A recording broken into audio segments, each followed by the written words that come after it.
Hello guys, আসসালামু আলাইকুম। আমি আলমগীর হোসেন। আজকের ভিডিওটা যাদের উদ্দেশ্যে তারা হচ্ছেন আমার সাধারণ কৃষক ভাই, তাদের উদ্দেশ্যে ভিডিওটা করা। বিশেষ করে আপনার যখন জমিতে সার, ওষুধ, কীটনাশক প্রয়োগ করেন, ঠিক আছে, তখন আপনার নিজের সেফটিটা আগে। তাই এই ভিডিওটা নিজের সেফটিটা ব্যবহার করতে কি কি প্রয়োজন দেখেন। প্রথমত প্রয়োজন আপনার একটি মাস্ক, যা আমি দেখেন এটা হচ্ছে মাস্ক, ঠিক এভাবে দিতে হয় সেম, ঠিক আছে। তারপরে আপনার লাগবে একটা সানগ্লাস, এই হচ্ছে সানগ্লাস, এটা হচ্ছে সানগ্লাস, ঠিক আছে। আপনার চোখের সেফটির জন্য এই সানগ্লাসটা ব্যবহার করবেন অবশ্যই, ঠিক আছে। এটা দেখেন তেমন দাম বা কিছু না, ঠিক আছে। পুরো একটা সেট আপনার 1500 টাকার ভিতরে অলরেডি পেয়ে যাবেন, ঠিক আছে। একজোড়া শু পাবেন। যদি দেখা যায় ভিজা জমিন, সে জায়গায় আপনি শুটা ব্যবহার করতে পারবেন না, এ হচ্ছে শু, দেখছেন। দেখেন এটা হচ্ছে শু, এই শুটা আপনি ব্যবহার করতে পারেন, এই শুটা আপনাকে দিবে, ঠিক আছে। এটা টোবাকো কোম্পানি থেকে, ব্রিটিশ এই কোম্পানি থেকে দেওয়া এই শুটা, ঠিক আছে। শু পুরা ফুল ইউনিফর্ম 1500 টাকার ভিতরে ওনারা এই অফারটা, ঠিক আছে। তারপরে আপনার দেখেন এই এই পোশাকটা ব্যবহার করতে হবে আপনার সারা শরীরে, যেন আপনার কীটনাশকটা না আসে বা আপনার ক্ষতি করতে না পারে, আসলেও যেন ক্ষতি না করতে পারে, যার কারণে।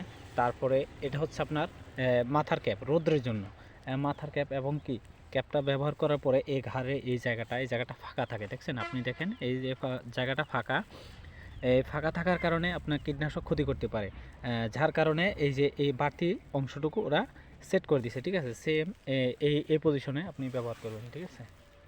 এই পজিশনে যখন ব্যবহার করবেন তখন দেখবেন কি আপনার শরীরে আর কীটনাশক আসতেছে না বা ক্ষতি করতে পারতেছে না, আসলেও ক্ষতি করার তার কোনো ইয়ে নেই, ঠিক আছে।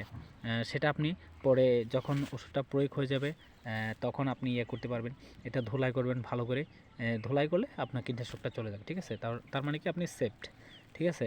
আর এই সানগ্লাসটা তো অবশ্যই, সানগ্লাস মাস্ট বি, এটা ব্যবহার করতেই হবে। আপনি শুটা ব্যবহার যদি না করেন তাতে তেমন একটা সমস্যা না আপনার পাই, কারণ এটা কাদা ভিতর থাকবে, মাটিতে থাকবে, যার কারণে তেমন একটা ক্ষতি করতে পারবে না, ঠিক আছে। বিশেষ করে চোখের যেই ক্ষতিটা করে আমাদের কীটনাশকটা, একদম বলার বাহিরে। আপনার চোখের পর্দা হতে একদম মানে চোখ অন্ধ হয়ে যেতে পারে, ঠিক আছে। জাস্ট কারণে আস্তে আস্তে তিলে চোখটা নষ্ট হয়ে যেতে পারে, যার কারণে আপনার মাস্ট বি আপনার সানগ্লাসটা ব্যবহার করতেই হবে, কনফার্ম সানগ্লাসটা ব্যবহার করতে হবে। ভাইয়েরা আপনাদের জন্য বলছি, আপনারা সব সময় সানগ্লাস ব্যবহার করে তারপর কীটনাশক প্রয়োগ করবেন জমিতে, ঠিক আছে। আচ্ছা, আমি সানগ্লাস দিচ্ছি, দেখেন এই হচ্ছে সানগ্লাস, আর মাস্ক এই হচ্ছে মাস্ক। মাস্কটাও ব্যবহার করতে হবে, মাস্ট বি, এগুলো ব্যবহার করতে হবে, ঠিক আছে। মাস্কটা খুব সেফটি, কারণ দেখেন এখন আমার কীটনাশক ক্ষতি করার মতো কোনো ওয়ে নাই, ঠিক আছে। এটার ভিতরে 3টা ধাপ দেওয়া আছে, 3টা ধাপ কার্বন সিস্টেম দেওয়া আছে, দেখেন এটার ভিতরে, যার কারণে এদিক দিয়ে আপনার শ্বাস প্রশ্বাস নিতে কষ্ট হবে না, আর এদিক দিয়ে আপনার কীটনাশকটা ক্ষতি করতে পারবে না, ঠিক আছে। এদিক দিয়েও কিছু বাড়তি অংশ দেওয়া হয়েছে, যা আপনার নিঃশ্বাস বা অক্সিজেন টানার জন্য, ঠিক আছে, যেন আপনার কীটনাশক কোনো প্রকারে ক্ষতি করতে না পারে, ঠিক আছে। আর এই দেখেন এই দেখেন এই কীটনাশকগুলো আপনি কি করবেন, এই কীটনাশক দেওয়ার পরে, ঠিক আছে, আপনাদেরকে দেখাই। আপনার যখন কীটনাশক দিবেন, দেওয়ার পরে সেম এরকমভাবে এগুলো কী করবেন, একসাথে করে নেবেন, ঠিক আছে। হয়তো পুড়িয়ে ফেলবেন, না হয় কী করবেন, এটা মাটিতে গর্ত করে পুঁতে ফেলবেন, ঠিক আছে। হয় পুড়িয়ে ফেলবেন, নাহলে মাটিতে গর্ত করে এক জায়গায় রেখে দেবেন, সবচেয়ে পুড়ে ফেললে সবচেয়ে বেস্ট, ঠিক আছে। আর শিশুদের নাগালে বাইরে রাখবেন সবসময়, ফলো করবেন এগুলো, শিশুদের নাগালে বাইরে রাখবেন। এগুলো হচ্ছে কীটনাশক, ঠিক আছে। আমি খালি হাতে ধরেছি, জাস্ট এটা আমার ক্ষতি করতে পারে, কিন্তু আমি খুব সুন্দর করে এগুলা ধুলাই করে ফেলছি, ঠিক আছে, যার কারণে এই জন্য আমি খালি হাতে ধরছি। এগুলা খুব সুন্দর করে ধুলাই করে রাখছি, যেন অন্য কেউ ধরলেও যেন ক্ষতি না হয়, ঠিক আছে। এগুলো আমি পুড়ে ফেলবো, যার কারণে অ্যাডজাস্ট করছি এগুলা। তারপরে এই যে আপনার রাসায়নিক এই যে কীটনাশক, ঠিক আছে, এগুলো কী করব, এগুলা আমি পুড়িয়ে ফেলবো বিদায় আমি এক জায়গায় জড়ো করছি। এগুলো কিন্তু ধুলাই করানো, ঠিক আছে, একদম ধুলাই করানো, খুব সুন্দরভাবে এগুলো আপনার ইয়ে করতে হবে, ঠিক আছে। পুড়িয়ে ফেলবো, এগুলো আমি রাখবো না। আর কীটনাশক জিনিসটা সবচেয়ে বেশি খারাপ। কীটনাশক আপনি ইয়ে করবেন, কীটনাশকগুলো আপনি যখন প্রয়োগ করবেন বা প্রয়োগ করার আগে আপনার বাসার ভিতরে, ঠিক আছে, বাসার ভিতরে বা যে জায়গায় সেফট হবে, ঠিক আছে, ওই জায়গার ভিতরে খুব সুন্দর করে একটা বক্স কীটনাশক, ঠিক আছে, ওইটাতে রাখবেন।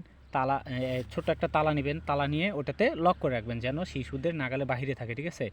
খেয়াল রাখতে হবে যেন শিশুদের নাগালে বাহিরে রাখেন এই জিনিসটা। যদি শিশুদের আশেপাশে থাকে, তারা মনে করবে কি তাদের খাবার খাবার মনে করে সে এটা খেয়ে নিতে পারে। খেয়ে নিলে কি হবে, তার মৃত্যু হতে পারে। 90% তার মৃত্যু হওয়ার সম্ভাবনা থাকবে, ঝুঁকিপূর্ণ থাকবে, ঠিক আছে। যদিও বাঁচে, তার শরীরে দেখা যাচ্ছে কি প্রতিটা অংশ দুর্বল হয়ে বাঁচবে, সে তেমন সবল না, যার কারণে এগুলা নাগালে বাহিরে রাখবেন মাস্ট বি। শুধু এতটুকু দেখার জন্য বা বলার জন্য আপনাদের উদ্দেশ্যে এই ভিডিওটা বানানো। যদি ভালো লাগে লাইক কমেন্ট সাবস্ক্রাইব করবেন, ঠিক আছে। আমার ইউটিউব চ্যানেলে এই লিঙ্কটা দেওয়া থাকবে। আপনারা সবাই ভালো থাকবেন, সুস্থ থাকবেন।